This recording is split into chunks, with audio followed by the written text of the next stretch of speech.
নমস্কার ভিউয়ার্স, কেমন আছো সবাই? তো চলে এসেছি তোমাদের জন্য একটা নতুন আর ইউনিক রেসিপির ভিডিও নিয়ে। ময়দা আর আটার পরোটা তো অনেক হলো, হোক না একটু নতুন কিছু। তাই নিয়ে এসেছি আজকে তোমাদের জন্য নতুন একটা রেসিপি, যেটা হচ্ছে সুজির পরোটা।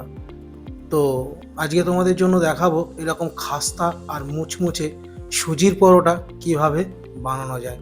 তো চলো শুরু করছি আজকের ভিডিও। তার আগে বাই দাবে আমি মনোজ, আর আপনারা দেখছেন মনোজের রান্নাঘর ইউটিউব চ্যানেল। তো চলুন শুরু করছি আজকের রেসিপি, সুজির পরোটা। সবার প্রথমে আমি এখানে একটা ফ্রাই প্যান বসিয়ে দিয়েছিলাম বা গরম করতে দিয়েছিলাম, একদম স্লো ফ্লেমে। তো স্লো ফ্লেমে দেওয়ার পর এর মধ্যে আমি 1 চামচ ঘি দিলাম। এবার ঘিটা হালকা ঘুরিয়ে পুরো ফ্রাই প্যানটা করার পর এর মধ্যে দিয়ে দিলাম 1 কাপ মতন সুজি, যার ওজন ছিল 150 গ্রাম মতন। তো সেই সুজিটাকে আমি একটু ঘিয়ের সাথে ভালো করে 1 মিনিট মতন ভেজে নেব।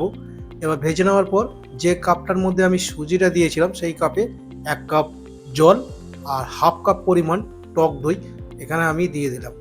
এবার এটাকে দেওয়ার পর সবগুলোকে একটু ভালো করে মিক্স করে নেব এভাবে সুন্দর করে। আর গ্যাসের ফ্লেমটা আমার একদম লোতেই থাকবে। তো গ্যাসের ফ্লেমটা লোতে রেখে আমি সুন্দর করে এইভাবে একদম পুরো মিক্স করে নেব, টাইট করে নেব, কারণ সুজিতে প্রচণ্ড পরিমাণ জল টানে, তো তোমরা সকলেই জানো। তো সেই জন্য আমি এইভাবে সুন্দর করে ভালো করে একটু মিক্স করে নেব। আর এইভাবে মিক্স করতে করতে দেখতে পাচ্ছ একটু টাইট হয়ে আসছে আস্তে আস্তে, তো আরও টাইট হবে। তো সেই জন্য আমি এটাকে এরকমভাবে রেখে দিচ্ছি 1 মিনিটের জন্য। তো এইভাবে টাইট হয়ে যাওয়ার পর 1 মিনিটের জন্য রেখে দেওয়ার পর আমি এখানে একটা বাটি নিয়ে নিয়েছি। তো বাটির মধ্যে এরকমভাবে আমি ঢেলে দিলাম।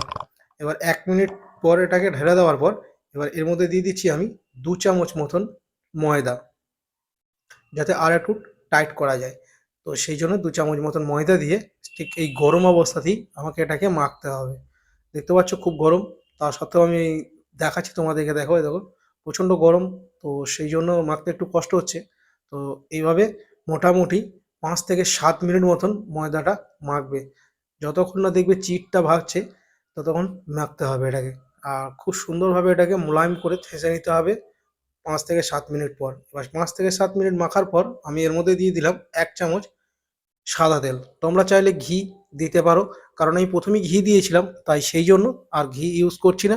এবার এর মধ্যে আমি দিয়ে দিলাম, সেই জন্য তেলটা দিয়ে দিলাম। এবার তেলটা দেওয়ার পর এটাকে সুন্দর করে আবার 2 থেকে 3 মিনিট মাখার পর আমি এইভাবে সুন্দর করে লেচি কেটে নিচ্ছি। এই যে দেখতে পাচ্ছ গোল গোল করে, এইভাবে তোমরা লেচিটাকেও সুন্দর করে কেটে নিতে হবে। চলো, তো সব লেচিগুলো আমি কি ভালো করে কেটে নিই। তো এখানে দেখতে পাচ্ছ আমার সব লেচিগুলো কাটা হয়ে গেছে। এবারে এখানে আমি এগুলোকে গোল একটা শেপ দেব। এইভাবে ঘুরিয়ে ঘুরিয়ে সুন্দর করে গোল শেপ দিয়ে আমি সবগুলোকে রেখে দেবো। তো দেখতে পাচ্ছ সবগুলোকে রেখে দেওয়ার পর এটাকে আমি 5 মিনিটের জন্য রেখে দিয়েছিলাম। 5 মিনিট পর এটাকে ময়দা দিয়ে বেলতে হবে। অবশ্যই তোমরা এটা ময়দা দিয়ে বেলবে, তেল দিয়ে বেলবে না, কারণ তেল দিয়ে বেললে এটা খাস্তা টাইপের হয়ে যাবে আরও বেশি। আর সুজি একটু খসখসে ভাব, তো সেই জন্য এটাকে ময়দা দিয়ে বেলতে হবে। এইরকম খুব একদম প্রেসার দেবে না, হালকার উপর এটাকে সুন্দর করে বেলতে হবে। তো দেখতে পাচ্ছ কমপ্লিট আমার বেলা হয়ে গেছে। এবার এটাকে আমি কড়াইয়ের ফ্রাই প্যানে ফ্রাই করব। আর একদম স্লো ফ্লেমেই এটাকে ভাজতে হবে। এই যে দেখতে পাচ্ছ আমি শুকনো, একদম পুরো শুকনো করে রেখেছি, কোনো রকম তেল বা কিছু ইউজ করিনি এখনো। এইভাবে এবার তোমরা যদি ভাবো যে পরোটা খাবো না, রুটি টাইপের খাবো, তো এইভাবে তোমরা সেঁকে নিতে পারো। আর আমি পরোটা বানাবো তাই এখানে একটু হালকা করে লাল লাল করে সেঁকে নেওয়ার পর 1 চামচ তেল আমি উপর থেকে দিয়ে দিচ্ছি। এই যে দেখতে পাচ্ছ 1 চামচ তেল দিয়ে এইভাবে সুন্দর করে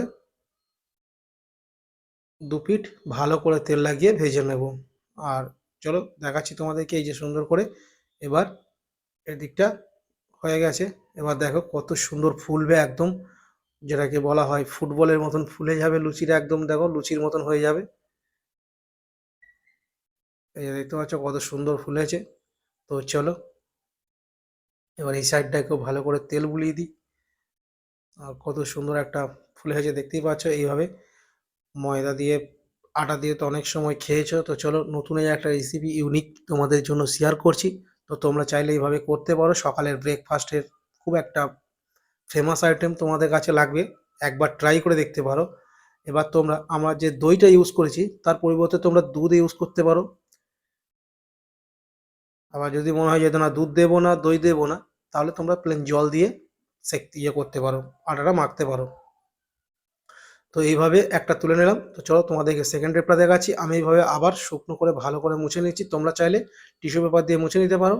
এবার আবার এটাকে সুন্দর করে এটাকে সেঁকে নেবো এপিঠ ওপিঠ ভালো করে, যেমন ওটা সেঁকেছিলাম তো সেইভাবেই এইভাবে এটাকে সুন্দর করে। আর সবসময় খেয়াল রাখবে যেন একটার পর একটা যখন সেঁকবে, ফ্রাই প্যান বা তাওয়া যেটা ইউজ করবে সেটা যেন ভালো করে মুছে নেবে। এইভাবে সুন্দর করে গড়িয়ে গড়িয়ে তেল দিয়ে যেরকম দেখতে পাচ্ছ কত সুন্দর ফুলছে, একদম পুরো যেরকমভাবে ময়দার পরোটাগুলো ফুলে যায় বা রুটি ফোলে বা লুচিও ফোলে, সেই টাইপের একদম সুন্দর এরকম ফুলকো ফুলকো সুন্দর একটা পরোটা। তো চলো তোমাদের জন্য ইউনিক এই পরোটা। তো যদি ভালো লাগে তাহলে অবশ্যই ভিডিওতে একটা লাইক করো, কমেন্ট করে জানিও। আর চ্যানেলে নতুন হলে অবশ্যই চ্যানেলটাকে সাবস্ক্রাইব করে পাশে থেকো। তো তোমাদের জন্য আসছে নতুন নতুন অনেক ইউনিক ইউনিক রেসিপির ভিডিও। তো বাই দ্য ওয়ে, আমি মনোজ, আর তোমরা দেখছিলে মনোজের রান্নাঘর ইউটিউব চ্যানেল। এরকম রেসিপি আবার আসবে। তো চলো খাস্তা এই পরোটার জন্য একটা প্লিজ লাইক করে দিও। আর তোমাদের কেমন লাগলো অবশ্যই কমেন্টে জানাও। Tata bye.